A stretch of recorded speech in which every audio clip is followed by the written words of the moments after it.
Hello, good morning. It's wonderful to see you all. It's a beautiful day here at KPC, and we're delighted to have a teaching by Jetsunma Ahkon from the archives. This one is entitled, Your Life is an Opportunity. So I hope you enjoy that.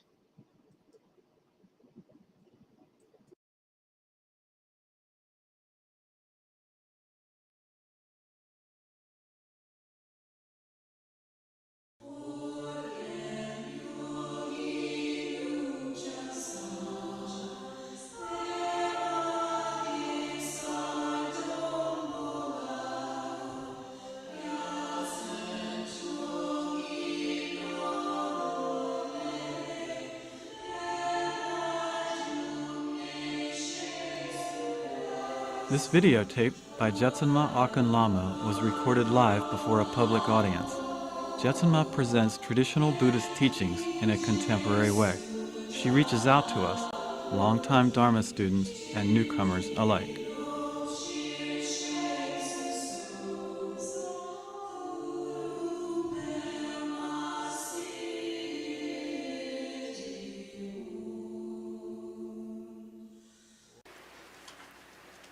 When Lord Buddha walked the earth, he taught us the Dharma. Of course, it was him that originally, in this aeon, this fortunate aeon, brought us the Dharma. Most of his teachings, if distilled down to their essential truth, are concerning the teachings on emptiness. Lord Buddha taught about emptiness continuously in many different forms. It's as though if emptiness were ice cream, he would have taught us every flavor. There are so many different ways in which he tried to communicate to us that this life is a dream, and that it has that dreamlike quality in that it is possible to awaken from this dream. He taught us that our nature was not what we perceive. He taught us that we are not separate from one another, except he even went further than that. He didn't say, you and I are one. He spoke of the primordial underlying nature. That nature which is free of contrivance, free of discrimination, expressionless, and yet full. This is the nature of the emptiness that he taught about. When we think of emptiness, we think of something bad, because we are a Western society and we are an accumulating society. We like things. We like material things. We like money and cars and houses and stuff like that. And from the time of our birth, we are taught to attain many things will bring about success. And it's funny because so many of us who have the fortunate, amazing merit to study the Dharma have thought maybe we didn't learn very well from our society, because we've discovered that we're not really all about things. Many of us have felt that way. In fact, I've had students come to me and say, I feel like I'm a failure. I haven't really attained anything in my life. Okay, but saying that you haven't attained anything means nothing to me. I'm not interested in whether you have a car or some clothes, or I hope you have a warm bed and some food to eat, but I really don't care about the rest of it. I am more interested in one's character, one's qualities, and particularly habitual tendencies that we learn throughout our lifetimes. But Lord Buddha taught us about emptiness, and he taught emptiness in a way that we Westerners have a great deal of difficulty understanding. Because thank you, when we think about emptiness, we think about desolation, no-thingness, nothingness, no-thingness. We see an absence of. We do not understand the primordial nature that is so free of any kind of boundary or contrivance, the unsurpassed primordial view. Now, when I say it like that, it doesn't sound like desolation, does it? It doesn't sound like no thingness. It sounds like something else. And therein lies the problem. Because we're still fooling around with thingness. We either have things or we don't have things. It's either empty or it's full. That's our Western understanding. But Lord Buddha taught differently.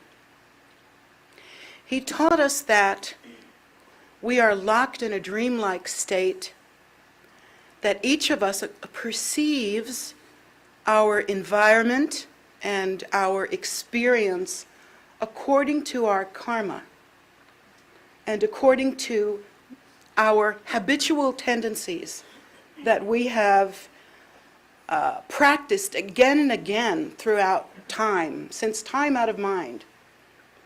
Lord Buddha taught us that this has not been our only body, that we have had many bodies and we have appeared throughout samsara in many different forms. And yet all of that's very difficult to understand. Because here again, in a Western society, not only are we very much concerned with things, with accumulation of things particularly, but we're also very concerned with time and space and the exact measurement of that, to the degree that none of us can experience now. Just now, the richness of that view, just for 1 second, 1 instant. There again, we're speaking of time, aren't we? But our thoughts are always controlled by time, always controlled by space. And again, with that attachment to thingness, we see it almost like a grid. Time and space meet here, that's where the thing is. This time and space meet over here, and that's where that thing is. And that's kind of how Westerners think. It's very difficult to be a Buddhist if one is also a Westerner. And the reason why is because the primordial teaching, the underlying foundational agreement, is Lord Buddha's teaching on emptiness. See? And for Westerners, we think that we have not only self, but there is other as well. We think that, yes, if we make prayers, and if we make prayers, we must be making prayers to an external deity. We think that as well. So Westerners have to make a lot of change, a lot of internal, deep checking and looking and seeing what is our tendency, what is our habit, how do we think. As Westerners, we have to learn to unravel the thinking that is so full of contrivance and so full of discrimination that we really are locked into the view of phenomena as being essentially real in its nature. But Lord Buddha did not teach like that. He taught us to understand differently. How to explain the nature of emptiness to a Western society. Wow. Big job. Very big job. But you have to understand that we as Westerners need to own it. We need to be owning these ideas of emptiness, these very Eastern ideas. Of course, I'm hating to talk about ownership because that goes to thing, doesn't it? But you see what I'm saying in a sense of understanding that these are our teachings as well. Yes, we were born into a confused society. Western society has taught us to cling to material things. We were taught that if we have lots of things, we'll be happy. And if we have lots of people around us with lots of things, we'll be happy. And we're taught that other people make us happy. And this is not what the Buddha taught. So we have to gradually untangle this ball of yarn and try to figure out, how do the Buddha's teachings apply to me? How does that work for me? If we let Buddhism be only an Eastern philosophy, and we give up in thinking, well, I'll try, I'll practice, but I'm not sure I can get that there is no external deity or anything external, really. How can I possibly understand that? Well, I'll put on the robes and I'll try. Well, that's a good start. And I'm not about to laugh at that. That's the way to go. You put on the robes and you begin. And everybody begins exactly where they are. And that's not a problem, because the great thing about Lord Buddha's teachings is that it goes across all cultural lines. It goes across all times. The teachings that he taught when he spoke from his mouth, when he was there incarnate, those were the teachings for those times. And then Mahayana came about, and then Vajrayana came about, and the Vajrayana teachings, the ones that we are practicing together, they are for this time. When Guru Rinpoche gave rise to all these termas, and he and his disciples buried them and hid them, they were hidden for this time. For this time, in their omniscience, in their awakened state, Guru Rinpoche and his disciples were able to bury the teachings in time and space. How amazing that is. And one of the great predictions was that a Mahasiddha would be born in Tibet at some time. And this Mahasiddha would reveal a whole cycle of Vajrayana teaching. And his birth, his name, his whereabouts, his parentage, everything was revealed. And that was Migyu Dorje. And it was Migyu Dorje who was the root teacher of the former Ahkon Lhamo. And he only lived a short time. I think it was 27, something like that. Does that sound right? Something like that. He was in his mid to late 20s when he passed, and he didn't die an ordinary death. He just said, I'm done here, I'm going to work somewhere else. Basically, that was pretty much it. He said, I'm done now, I'm going to the south, and I'll be reborn again. And then he left his body. How miraculous, how amazing that Guru Rinpoche would have buried teachings that came to fruition so much later. And then those teachings were so condensed and yet so potent. Migyu Dorje's cycle of teachings is considered so condensed that Westerners could practice it, even not knowing much about the language. Well, we're not stupid. We just weren't raised with the language. And so we needed a condensed but potent form. That potent form has been handed down from teacher to student, continually in an unbroken line of excellent practitioners, until now, you see, one of Migyu Dorje's closest disciples has now appeared to be your teacher. Tell me that doesn't mean that this is for you. We think Buddhism is somebody else's religion. But no, I don't agree with that. You are here now, you are hearing the Buddha's teachings, and you have begun to practice the cycle of Migyu Dorje's termas. You are here. These teachings were made for you. You must have some amazing connection to Guru Rinpoche's blessing for you to even be in this room and hear about this.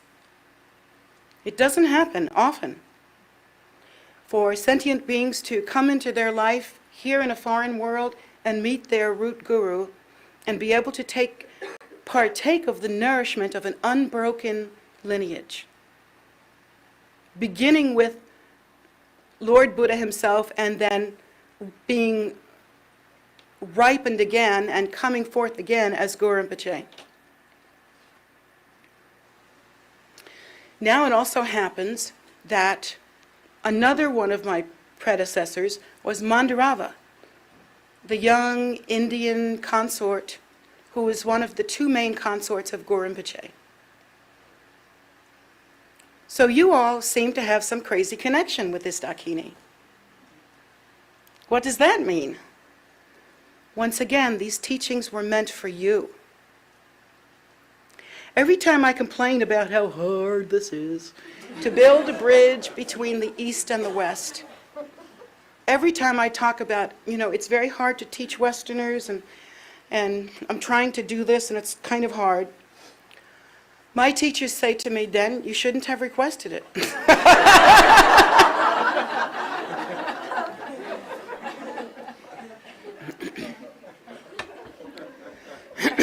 And both my teachers have told me that, and I actually know of this, that I asked to take the most troubled students, or, no, hold on. That means a student who is ripe, potentially, but has obstacles. That's not bad. Most people never get near ripe. Most people never get anywhere close to that. And so, to have your opportunity ripen like that, and to arrive on the path and meet the teacher with this amazing direct connection that goes all the way to Guru Rinpoche, you have to say to yourself, this is something. This is really something. We make a mistake, I think, thinking that we're living in two worlds. There's only one world. And as Westerners, we think we have to live in two worlds. But there is only one world if we accomplish correct view.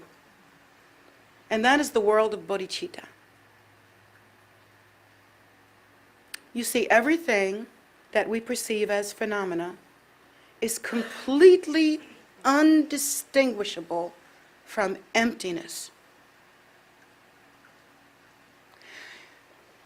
We can't realize that because we are constantly in reactive mode. There's no space in our minds.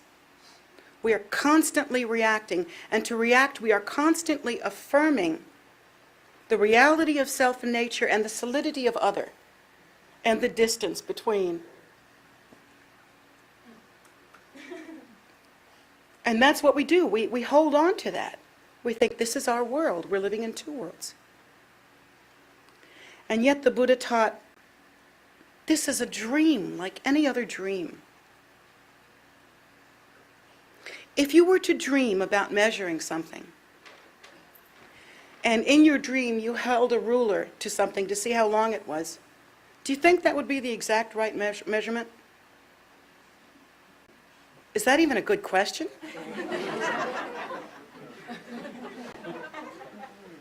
Well, think about it. Do you remember in dreams how fluid everything is? How there is, for some of us, we occasionally have some sense that we are dreaming. And yet, it becomes very fluid or very elastic. Well, although we don't realize it, well, we wake up from the dream and we think, oh, good, everything's solid here, I can measure. But in fact, you have just gone from the bardo of one dream to the bardo of another. Everything that we experience is a bardo. If you've read the Tibetan Book of the Dead, you think, oh, bardo happens after death. But that's not true. We are in bardo now. Bardo is simply passage. And we are passing through certain conditions that are absolutely controlled by our karma and our habitual tendencies. Even the rules that govern this world, that are thought up by the scientists, starting with Newton and Galileo and all those really famous guys who measured stuff. We think those are right rules. Those are the rules for the world. If you go this far, you get there. And yet, there is no difference between this bardo and any other bardo that one experiences. In each one, there is a set of rules. There are perceptual guidelines and different sorts of conduct. Different sorts of appearances arise. This is simply the appearance of this life. And yet, because we are Western materialists, we work so hard to make this life successful. We work until we're 65 years old, so hard. Many of us more than one job. And then now we find out we've got to work longer than 65 years old. And it just never ends. We work every day, we work every day, we work every day. We try to make whole lives into the 2 little days we get off. And this is how we feel it is. And yet the Buddha has taught us that, once again, that we are in a dream. It's so hard to understand that even the guidelines that we are told to go by, how many feet are in a mile, how many pounds are in a ton, all those measuring things, length, distance, time, all of this is created by consciousness. The consciousness of this bardo. So although we agree on measurements written down and things like that, each and every one of us has an unbelievably different experience. When your experience of pain is much different from somebody else's. Your experience of sorrow is much different from somebody else's. Even your experience of dimension and size of things is much different. Each one of us resides within a pristine bubble of our own nature. Like 2 mirrors looking at each other. We seem to reflect emptiness and yet see something. And yet under all of that is the primordial nature, which is free of any distinction, free of any contrivance, free of any concept.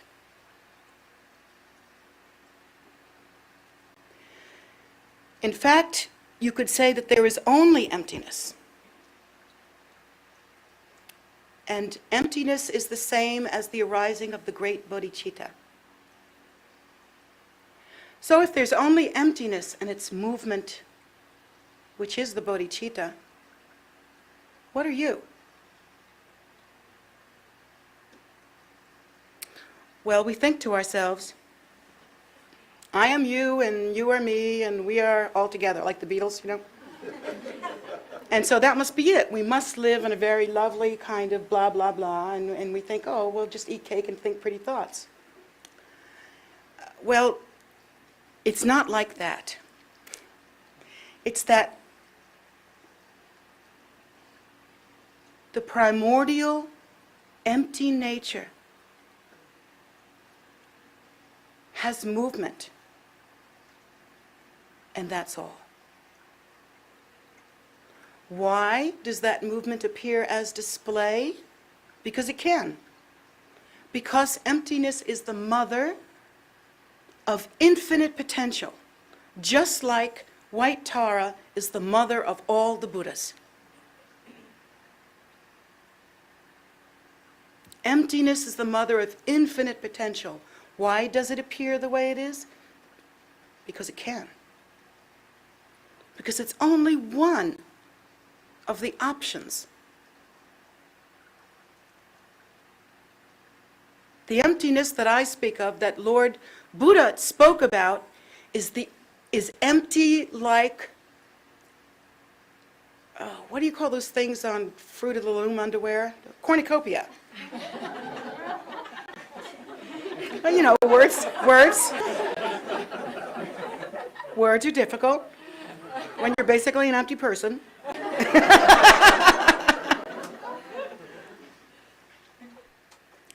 Emptiness is like a cornucopia in a way. Unborn, uncontrived, potential, naked.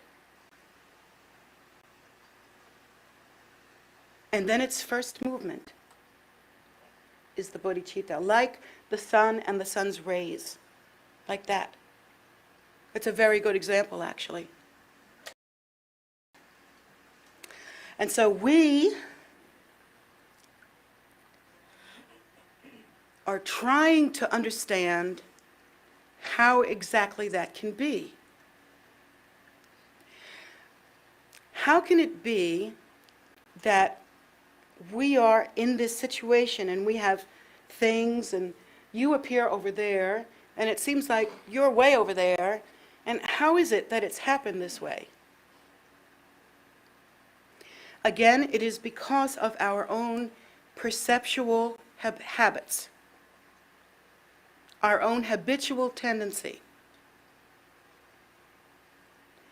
And yet, I say again, back to the basics.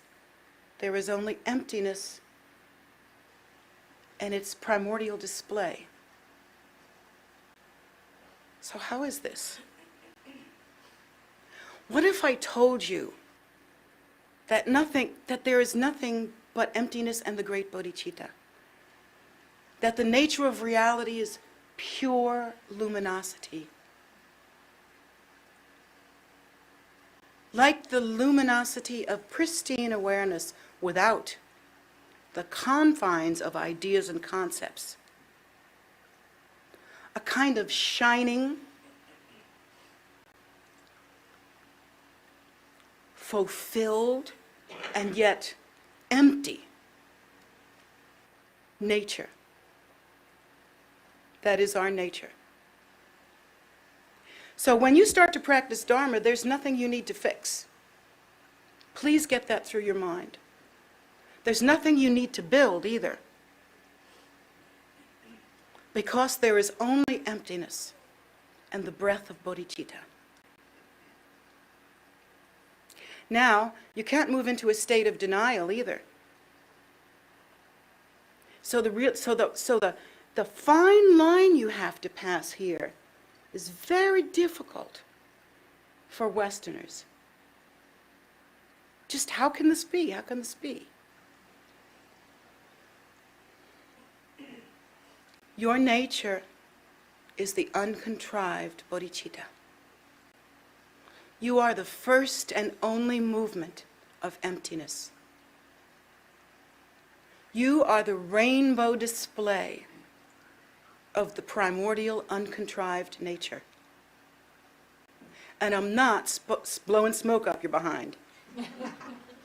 That is the truth.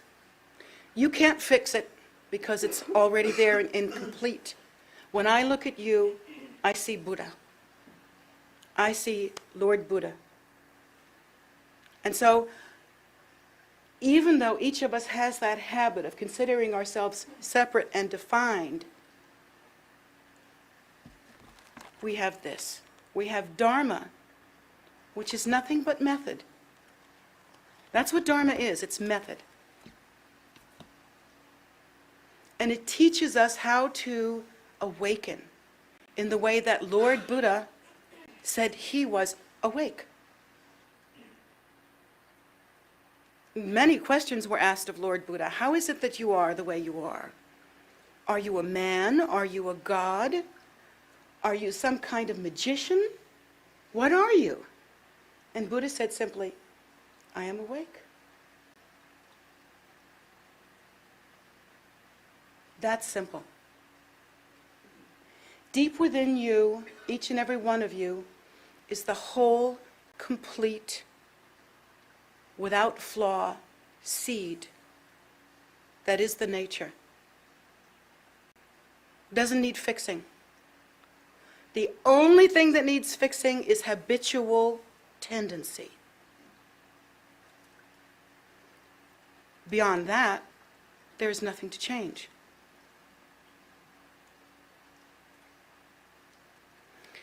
Even though it seems as though some of us have some high station in life, and like even the gurus have said, sure, I sit on a throne here, but in my heart, in my mind, I know that what our nature is inseparable, and that I will never be fully liberated until you are.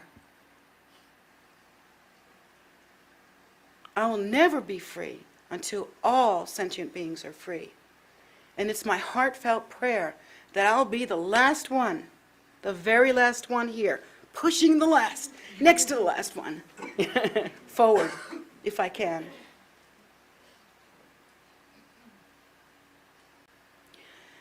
But you know, you can practice and look at yourself without judgment, because now you know who you are. You are the bodhicitta. Yes, you have to change your habits. And we're not getting any younger, so we better change them quick. But the judgment, the guilt, the self-hatred, the hatred of others or judgment of others, it has no place here. If you look at another practitioner and you say, you know, I don't like the way she practices, I don't like the way he practices, you better think again. Because you're talking to Buddha.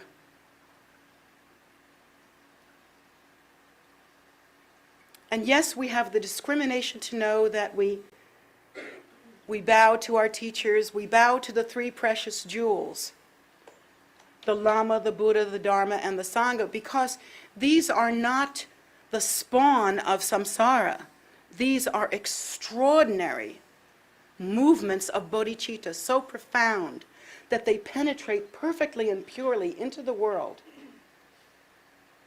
So profound that it cuts through the darkness of samsara and appears right before you. So yes, we honor the Buddha, the Dharma, and the Sangha. But does that mean that you are something low? No. Please understand that in the mind of the enlightened ones, you are as precious as Lord Buddha himself. Each and every one of you. Whatever your habitual tendency has been, here is the way to change your habitual tendency. There's nothing else that needs changing. You will not become Buddha. You will not become bodhicitta. You will not develop bodhicitta, but you must give rise to it. Instead of constructing something frustrating because I have to build it, and it's not there yet, and oh, woe is me, instead of thinking like that, think more like washing a window so that the sun's rays can come through. But a window so gossamer, so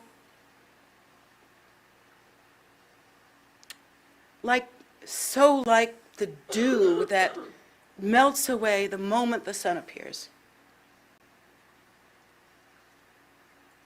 Because when that window is clean of habitual tendencies and gross defilements, and we understand the view, at that moment we sit in sunlight. We are sunlight. It's so amazing because, you know, it's down to the nth degree, this belief in the solid. We have this Hubble telescope that we sent up there, and we have it looking for the Big Bang. All the way out there. It's out there. And they think they see it because there's a place beyond which there don't seem to be any galaxies. There seem to be a bunch of gases or something. So they think, oh, we're close. But in fact, that's just a symptom of the disease of our perceptual habits. When we look out into space, space is inside. People say to me, well, how did it start? If it didn't start with a big bang, how did it start? And here's your answer. You ready? Okay, meditate on emptiness. Go on.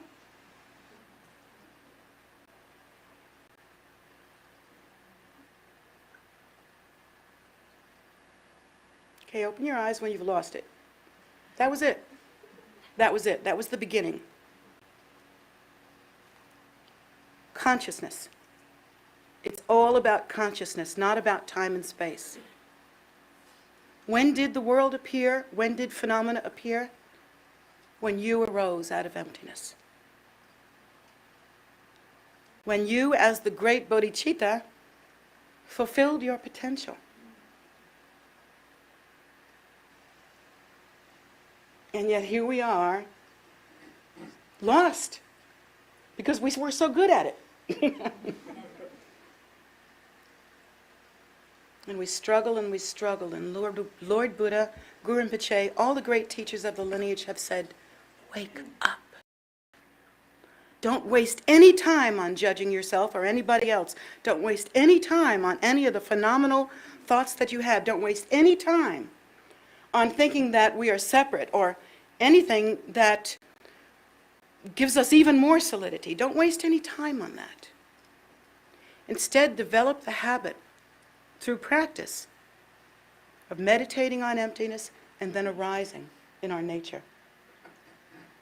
Eventually, and I can tell you this, I know this, eventually when you meditate on emptiness and then arise as the great Bodhichitta, in your practice, in generation stage practice, it will become a habit, like your other habits.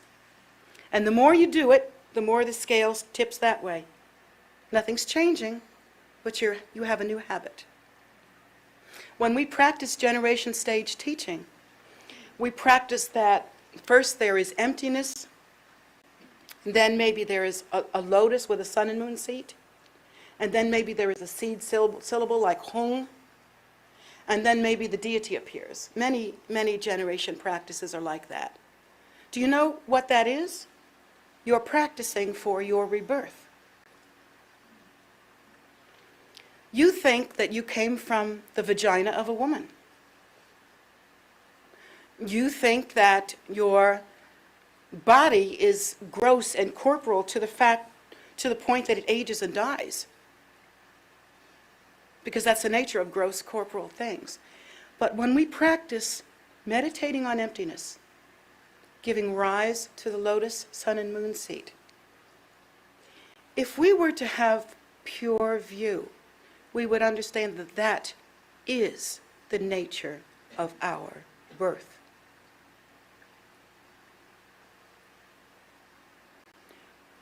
Because of our habit, thinking of ourselves as some hunk of meat walking around, we think we came from a woman's body.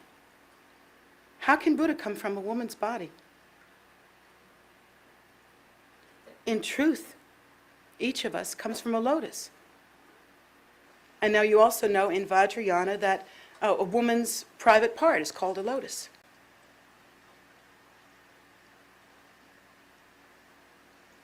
So from emptiness, we practice the awareness that we arise spontaneously, first as on the lotus throne, and then as the seed syllable Hong, or whichever the seed syllable happens to be. The seed syllable is the birth of pure awareness. And so we are practicing that when we visualize the seed syllable. And then when the seed syllable transforms to the deity doesn't have a fleshy corporal body like us. The deity has like a gossamer body, more constructed of light. If you can imagine a radiance that takes form. The deity is like that, not solid like us. And we are practicing to be reborn in Dewa-chan. And so there's reason and rhyme for every single word here. I beg you to follow the Buddha's teachings. It's the only way to escape the narcotic quality of samsara. The seductive, narcotic quality that says, forget emptiness, come over here and play with this.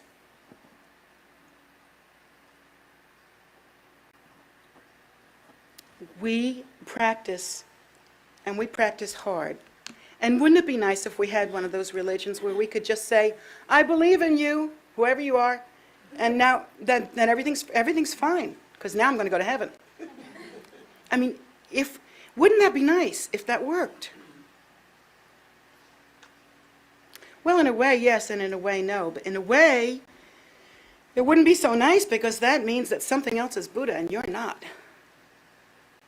So you need saving. But it's also saying that cause and effect don't matter. And this, the Buddha taught very strongly that cause and effect is everything. If you create the causes for happiness, you will have the result of happiness. If you create the causes of clearing the mind of obstacles, you will have the clarity of mind. And so it's all about cause and effect, method. And this is the way. Lord Buddha did something that no one else did. He left us the path. Method. Exact method. Visualize this, recite this, move your mind in this way, and then as you go further on, when you go to New York and you take your retreats, there's not only Ngundro, but there's the 3 roots, and there's Salung, where you learn to control the winds and energies of the body, and therefore the mind. And then there's Trekjod and Togyal, where you break through the limitations of consciousness. No one else left, from soup to nuts, such a method. And this is why I beseech you to be kind to yourself, to chow down on the nourishment of Dharma, to put away the things that never brought you any happiness anyway. It's insanity to repeat the same formulas if they've never worked. Lord Buddha has told us that a virtuous mind is a happy person. And I'm here to tell you it's the truth. I've met so many people and had close relationships with so many students, and I can tell you across the board, bar none, nobody is as miserable as a person who is self-absorbed. Nobody.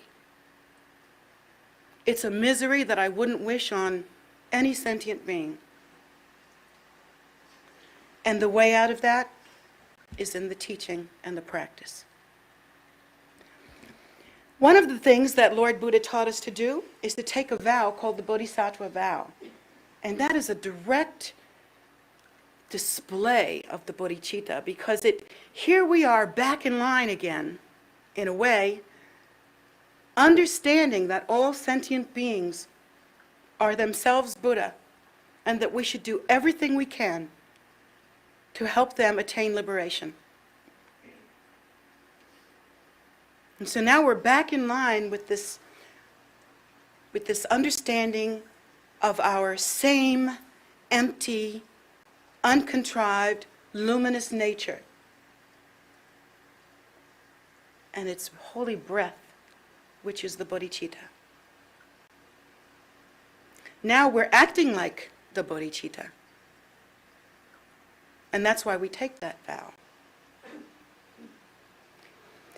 In fact, once again, you have to understand that even as Lord Buddha gave us vows to practice, these vows are meant to loosen our self-cherishing and yet give rise to Vajra courage and confidence and awareness, knowing that we are Buddha.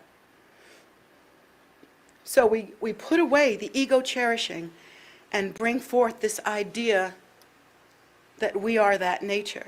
and we take these vows, and eventually we develop these new habits.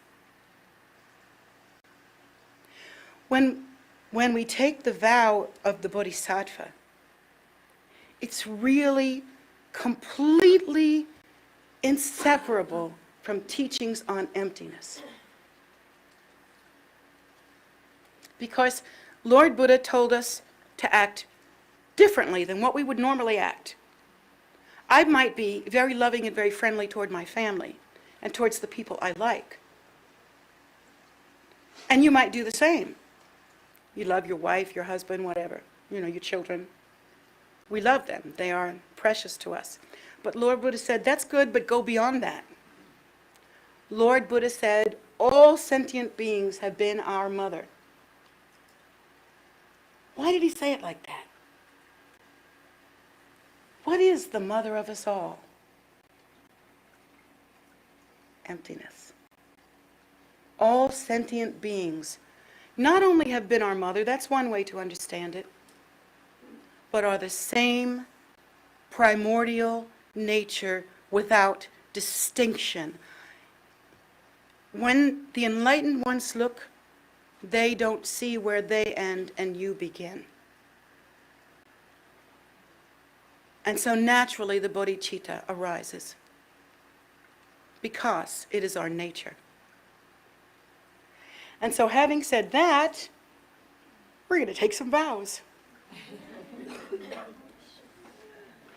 We'll be taking the refuge and bodhisattva vows, and then for those of you that are ready, we will take the renunciate vow for lay practitioners. Now once again, the refuge and bodhisattva vows are given very freely. Because when you take refuge, it means that you are honoring the three precious jewels and you are understanding that they are not of samsara, that is something distinctive and precious. It's the beginning of understanding that you are that also. But you have to start somewhere. And so we start with that vow of taking refuge. I do not take refuge in samsara. I take refuge in enlightenment, which is the Lhamo, the Buddha, the Dharma, the Sangha. And as for the vows of Bodhichitta, in one way you could say, ain't no big thing. Because if you are moving toward enlightenment, then you must accept your nature as the bodhicitta. And the bodhicitta is that which is compassion towards all. Like the sun's rays bathing us all golden and nurturing each one of us. The renunciate vow for lay practitioners is another step, going down the road a little bit. And what we do is we realize that we have thus far taken refuge in ordinary things, which seems like a great idea when you're, say, 25. Because you're looking good, you're feeling good, everything's good, the whole world's in front of you, and you can just imagine all kinds of great things that are going to happen. But then sadly, we all get long in the tooth. We all get older, and the body changes, and the hair changes, and everything changes, and then we go, oh, whoa, whoa, whoa, there's more time behind me than there is ahead of me. So now things are getting serious. But we go through a middle-age crisis, and that solves the problem. And so then, further and further, until we're so old, then we go to the Lhamo and say, oh, I really have to get enlightened now because I'm getting ready to die, but I really can't do prostrations, I'm too old. So I'm encouraging you that this is the time. Believe me, even if you're only 25 and absolutely gorgeous, you're going to get old. There's no one that's escaped it yet. And you won't be the first. And so we must use this time, this dream state, which is so full of blessings that we actually have the capacity and the time and opportunity to practice. The time to do it is when you're young. To cultivate the mind so that as you get older, you have learned good thinking, good concentration, good meditation, good acting, good working, good everything. You've learned how to express the nature. If you wait to practice until you get old, there's not much time. I'm not saying if you're old you shouldn't start. Start! Now!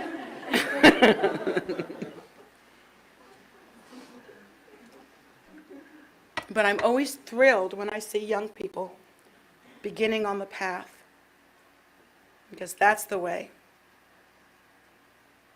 It's brilliant to do that. There's so much, so many opportunities, so much time. And you don't develop more time or more opportunities by not taking opportunities. In fact, they say on the path, every day you must think about the next day. You must create the merit this day so that the next day will remain firm on the path. And every day we should do that and think in that way.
Thanks everyone so much for joining us for that teaching.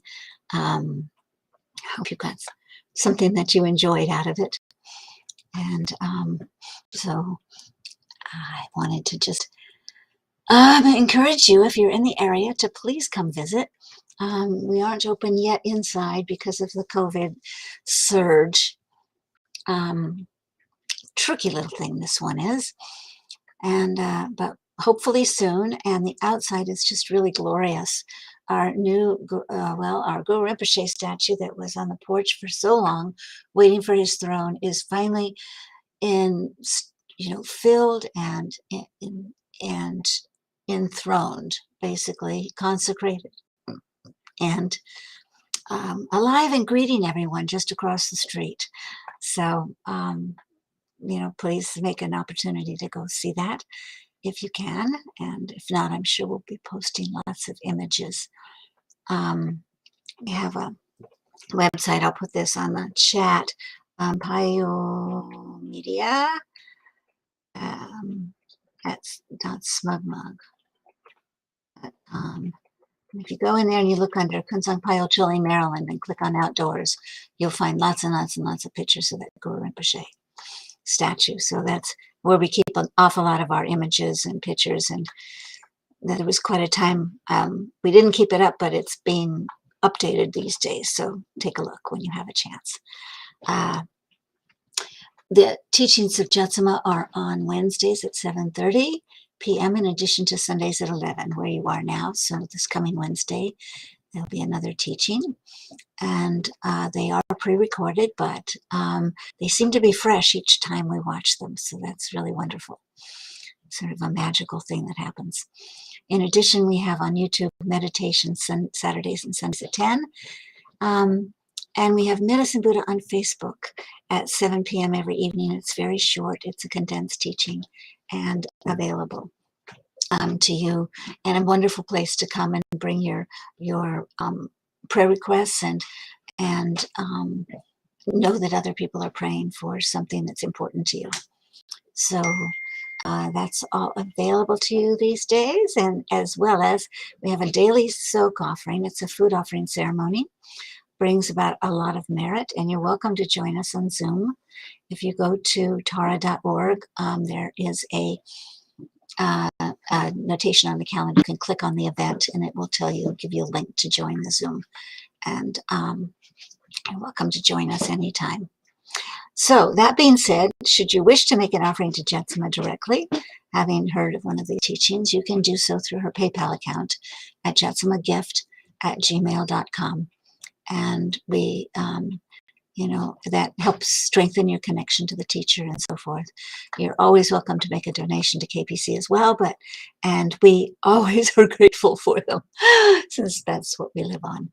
And just, we're here for you.